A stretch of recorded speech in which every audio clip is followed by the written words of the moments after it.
Desde julho, mês em que Donald Trump anunciou seu tarifaço contra o Brasil, o bolsonarismo enfrenta uma série de desgastes. A operação foi orquestrada por Eduardo Bolsonaro, filho do ex-presidente, que possui conexões com a Casa Branca.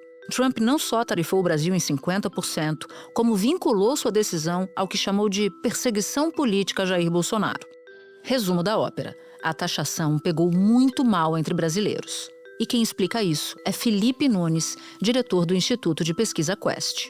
Quando perguntados, 72% dos brasileiros dizem que Donald Trump está errado ao impor taxas por acreditar que haveria ali uma perseguição a Bolsonaro no Brasil. Segundo as sondagens, a maior parte da população entendeu que a família Bolsonaro tem um objetivo muito específico. 69% dizem que Eduardo Bolsonaro defende interesses próprios e de sua família. Uma articulação internacional que parece ter virado um tiro no pé para a própria família Bolsonaro. Efeito reforçado pelos eventos da semana passada, quando Jair e Eduardo foram indiciados por coação, ou seja, por atrapalhar uma ação penal que tem Bolsonaro no banco dos réus. Para justificar o indiciamento, a Polícia Federal divulgou trocas de mensagens indicando a estratégia contra o país em benefício próprio. Segundo a PF, Eduardo Bolsonaro enviou mensagens ao pai evidenciando que a real intenção dos investigados não seria uma anistia para os condenados pelos atos golpistas realizados no dia 8 de janeiro de 2022, mas sim interesses pessoais, no sentido de obter uma condição de impunidade de Jair Bolsonaro na ação penal em curso por tentativa de golpe de Estado. Eduardo afirmou: se a anistia light passar, a última ajuda vinda dos Estados Unidos terá sido o post do Trump. Eles não irão mais ajudar. Temos que decidir entre ajudar o Brasil, brecar o STF e resgatar a democracia, ou enviar o pessoal que esteve num protesto que evoluiu para uma baderna para casa num semiaberto. Neste cenário, você não teria mais amparo dos Estados Unidos, o que conseguimos a duras penas aqui, bem como estaria igualmente condenado no final de agosto. E mais ventos desfavoráveis foram divulgados nesta segunda-feira. Os entrevistados ainda foram questionados se Bolsonaro participou ou não da tentativa de golpe de Estado, que é a razão do julgamento que começa no dia 2 de setembro. Em março desse ano, subiu para 49% e agora, em agosto, chegou a 52% dos entrevistados. Os que disseram não eram 34% em dezembro passado. Chegou a 36% dos entrevistados. A Quest quis saber se os entrevistados acham que a prisão cautelar de Bolsonaro foi justa ou injusta. 55% disseram que é justa, para 39% é injusta. Ainda assim, o bolsonarismo segue como uma força importante que embaralha o cenário eleitoral de 2026. A pauta Bolsonaro continua monopolizando a agenda política em Brasília, né? Não estou falando do dia a dia das pessoas, estou falando da agenda política. Tem muita influência o ex-presidente Bolsonaro no tabuleiro eleitoral. Então, por isso que muita gente em Brasília também está aguardando o desfecho do julgamento, porque acha que as coisas vão ter uma outra marcha assim que você tiver um desfecho no Supremo. Que a turma do Centrão, eles não vão dizer isso publicamente, porque eles precisam do capital político do ex-presidente Bolsonaro, mas eles querem carregar o capital político, não querem carregar o candidato Bolsonaro. Da redação do G1, eu sou Natuzaneri e o assunto hoje é a direita e o racha no bolsonarismo. Meu convidado é o cientista político Carlos Mello, professor do INSPER. Terça-feira, 26 de agosto. Carlos, na semana passada, todos nós tomamos conhecimento dos áudios trocados entre Jair Bolsonaro e Silas Malafaia, justamente naquele dia em que o Bolsonaro e o filho dele, o Eduardo Bolsonaro, foram indiciados por coação. A gente também viu mensagens de Eduardo Bolsonaro para o pai que estão no relatório da Polícia Federal. As tais mensagens, uma delas que termina com 2 palavrões. O que esses áudios, essas mensagens trocadas dizem sobre o momento atual do ex-presidente da família dele? Bom, o momento, como não poderia deixar de ser, né, Natuza, é péssimo. Veja, o Jair Bolsonaro está preso em casa, mas está preso.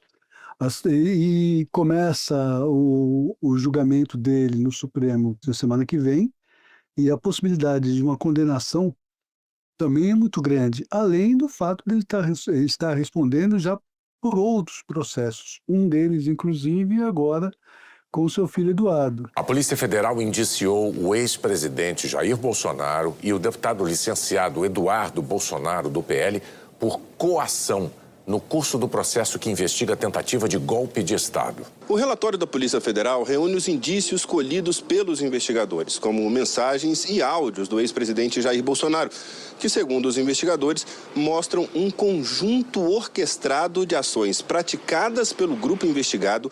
Então o momento é muito ruim e foi arrastado para essa crise, pelas razões que nós vimos e ouvimos nas gravações, o pastor Malafaia, porque de alguma forma ele era um organizador, enfim, de alguma forma ele enquadrava a família Bolsonaro. A PF também apreendeu o passaporte e o celular do pastor Silas Malafaia. Ele é suspeito de liderar uma ação para coagir ministros do STF a suspender a ação penal contra Jair Bolsonaro. A faca e o queijo tá na tua mão, ô cacete! E nós não podemos perder isso, pô! E vem teu filho babaca falar merda, dando discurso nacionalista, que eu sei que você não é a favor disso. Dei-lhe um esporro, cara. Mandei um áudio pra ele de arrombar. E disse pra ele, a próxima que tu fizer, eu gravo um vídeo e te arrebento. Falei pro Eduardo. Vai pro meio de um cacete, pô.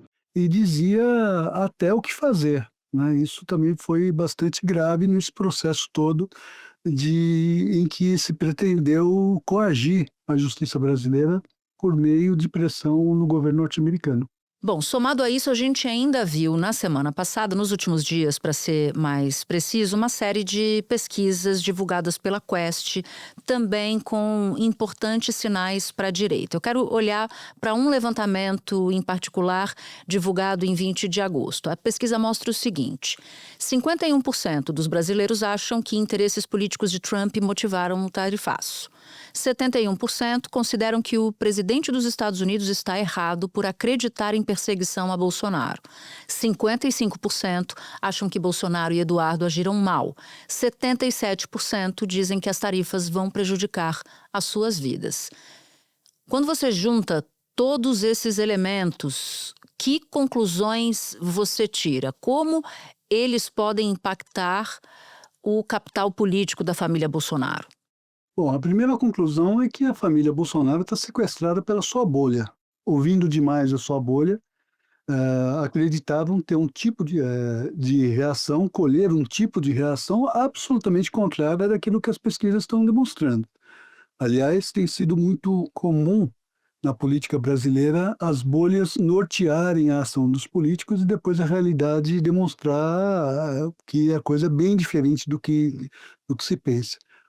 Então, nesse sentido, foi um tiro no pé, porque se Bolsonaro estava desgastado, mais desgastado está. E neste momento, Natuza, pode ser que a coisa mude daqui a mais de um ano, quando será a eleição, mas nesse momento a força majoritária política brasileira é o antibolsonarismo. Essa pesquisa Quest mostra que a primeira onda de reações ao tarifaço foi muito favorável ao governo. Isso pelo caráter flagrante tanto da chantagem de Donald Trump quanto dessa nova tentativa de golpe da família Bolsonaro. Ou se joga o devido processo legal no lixo para livrar o ex-presidente, ou o Brasil que se vire com todas as suas exportações sobretaxadas em 50%. Pelo que os números mostram, ninguém parece estar do lado do ex-presidente.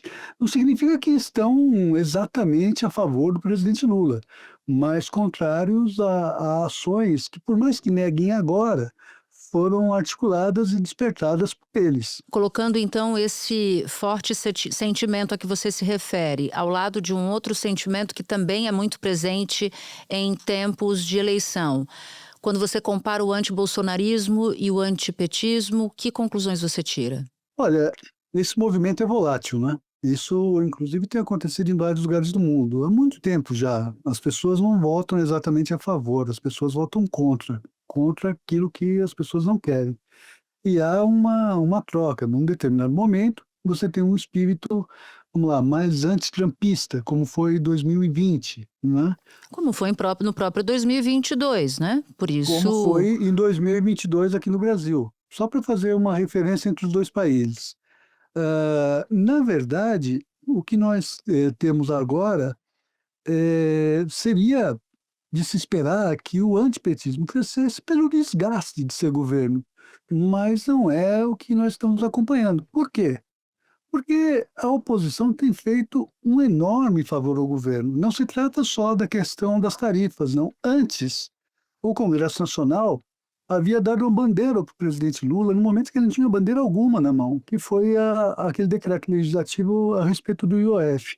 Ali se permitiu ao governo fazer o discurso dos pobres contra os ricos. E agora, com essa pichotada, né, do tarifaço, se permitiu ao governo empunhar a bandeira da defesa das instituições e da soberania nacional.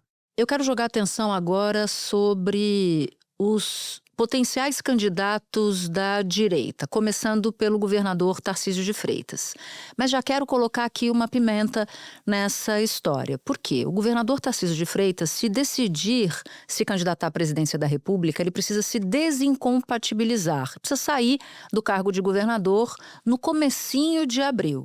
Portanto, ele precisaria das bênçãos de Bolsonaro no finalzinho ali de março. O que tem gente que considera um tempo cedo demais.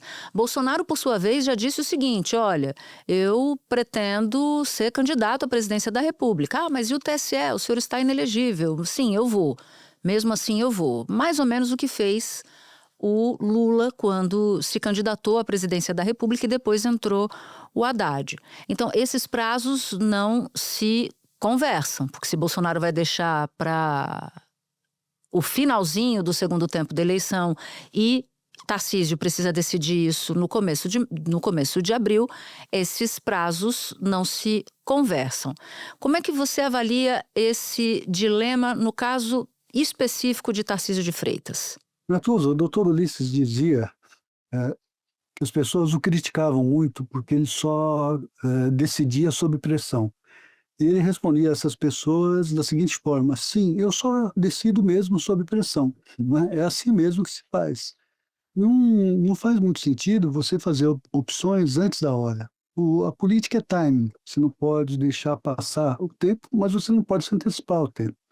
Nesse momento, quem observa as movimentações do governador Tarcísio, você o vê cavalgando dois cavalos, né? O da reeleição em São Paulo e o da candidatura presidencial. Ele, de alguma forma, ele precisa estar preparado para os dois.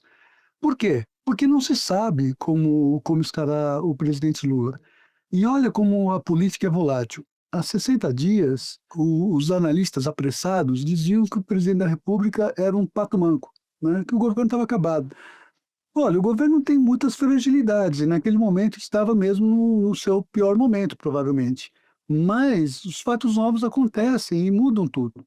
Então, nesse momento, o que eu vejo o Tarcísio fazendo? Vejo ele participando de tudo quanto é evento, de todos os converscotes possíveis entre setores empresariais que o apoiam, e vejo ele também, ao mesmo tempo, indicando ali a possibilidade de permanecer no governo como mais concreta.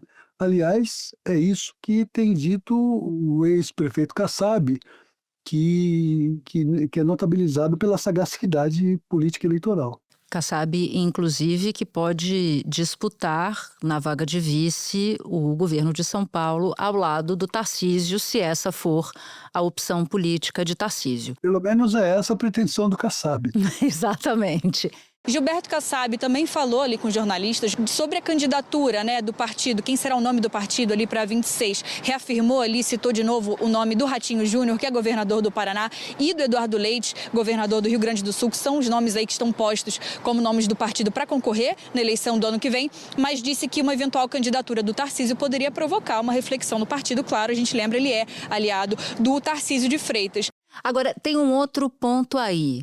Com base no que a gente ouviu dos áudios da semana passada, de Eduardo Bolsonaro, de Jair Bolsonaro, de Silas Malafaia, como é que seria, se você fosse fazer aqui um exercício de tentar entender o que aconteceria no futuro, como é que seria esse apoio do bolsonarismo a Tarcísio? Seria um apoio engajado? Seria um apoio dividido?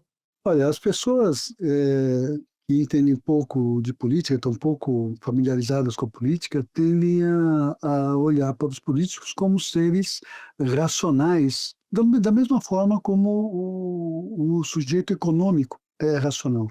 Mas a racionalidade na política é outra. Você pode perder ganhando e pode ganhar perdendo, né?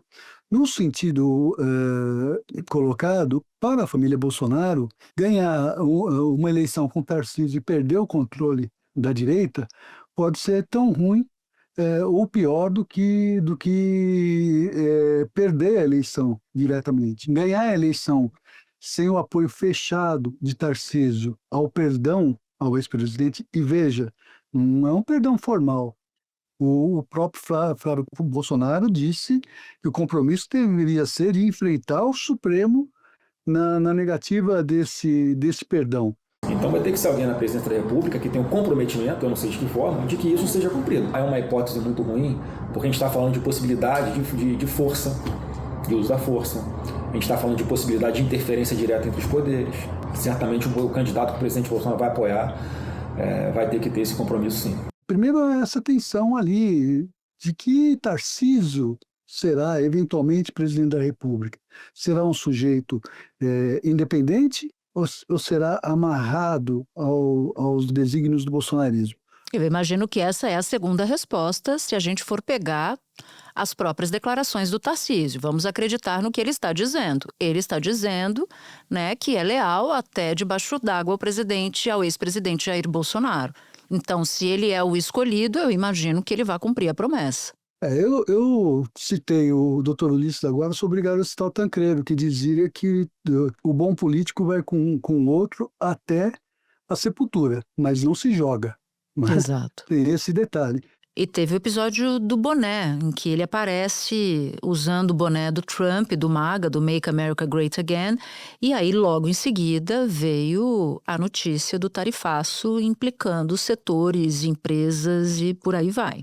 Veja, o Tarcísio está numa situação muito complicada. Ele precisa dos votos de Jair Bolsonaro para ter um arranque no país inteiro, né? Mas se o antibolsonarismo for a força dominante da eleição do ano que vem, ele pode até chegar num segundo turno, mas ele pode receber o veto, né, pelo antibolsonarismo quando for disputar a última etapa da eleição.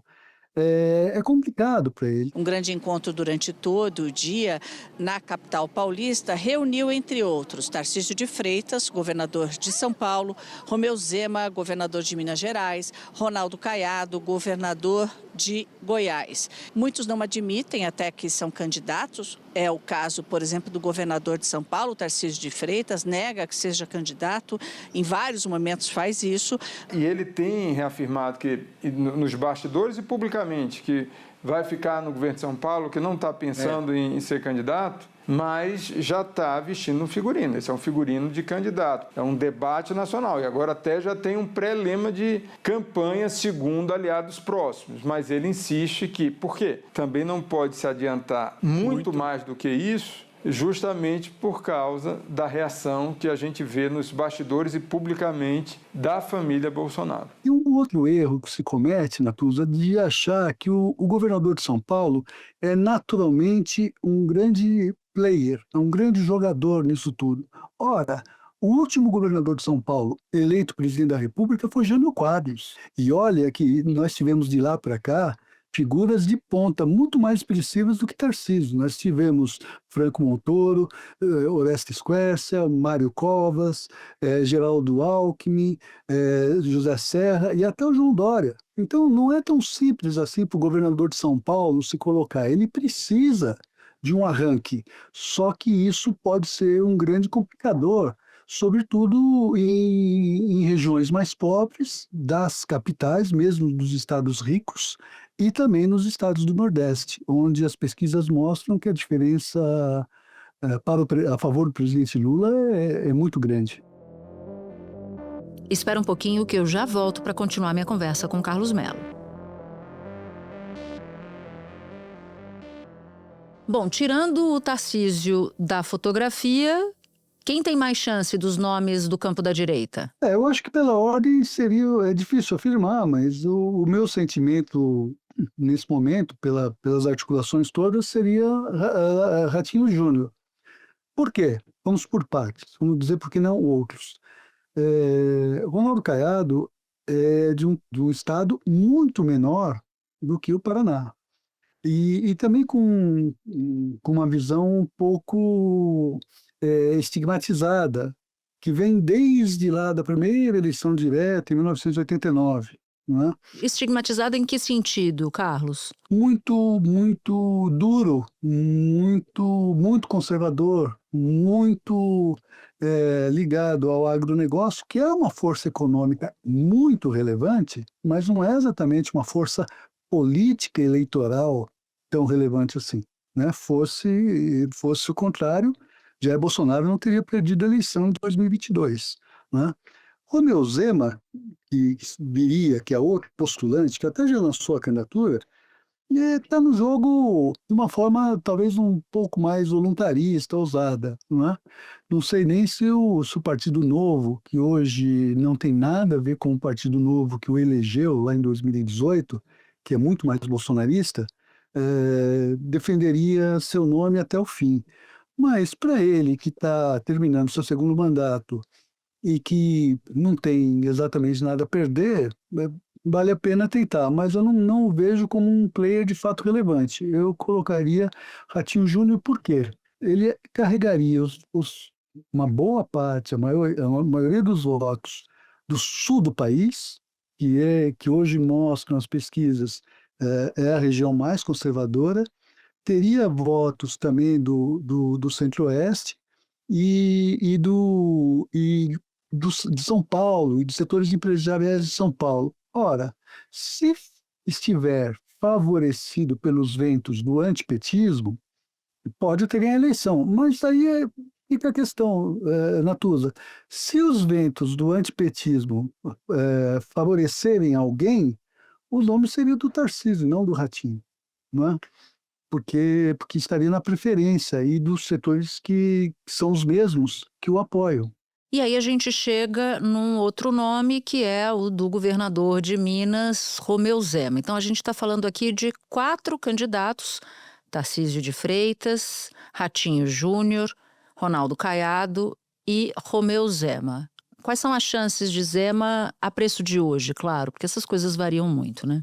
Olha, o governador de Minas Gerais é uma figura controversa, não é? Embora ele tenha sido eleito e reeleito em Minas Gerais, e Minas ser um estado muito importante, inclusive um indicador antecedente do resultado da eleição, eu não vejo o nome de Romeu Zema se espalhando pelo país. Não consigo percebê-lo dessa forma.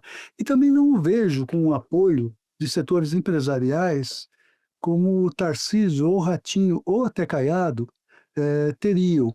Note, quem foi eleito de verdade pelo bolsonarismo foi o Tarcísio, que foi o candidato do Bolsonaro em 2022 e, aliás, foi invenção, nome tirado do bolso do colete do Jair Bolsonaro para disputar a eleição.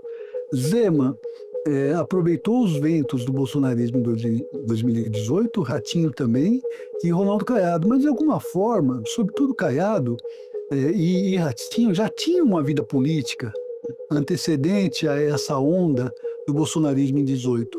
Né? Então, eu noto que aí, pela ordem, seria mesmo Tarcísio, Ratinho, Caiado e Zema, fazendo aqui o meu head dizendo que, é claro, tudo pode mudar. Né? Bom, então, claramente, pelo que eu depreendo do que você falou até agora, há uma entropia no campo da direita, né? Muita termodinâmica, muita agitação e, às vezes, uns batendo cabeça com outros. E no campo da esquerda, ele parece menos incerto na tua avaliação? A esquerda tem um líder em conteste que não está preso, né? Que é o presidente Lula.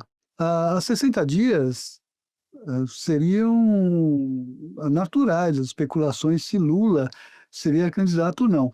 Não só pelas questões de idade ou eventualmente de saúde, mas também se Lula estaria disposto a disputar ou não uma eleição perdida, né? Veja, com tudo o que aconteceu, com as bandeiras que lhe foram dadas, empunhando ali o estandarte dos pobres contra os ricos e agora da soberania nacional, Lula criou corpo e é um candidato muito natural, ainda que a questão da idade e da saúde ainda estejam guardadas. Mas do ponto de vista eleitoral, as chances de disputar a eleição e ganhar cresceram muito. Se isso acontecerá ou não, evidentemente que só a história dirá. Mas eu não vejo contestação ao nome dele. Até porque isso é um problema para a esquerda não conseguiu gerar um líder, nem no próprio PT isso é ponto pacífico. Então, é uma força, mas talvez essa força represente uma fraqueza, que é a dificuldade de gerar quadros.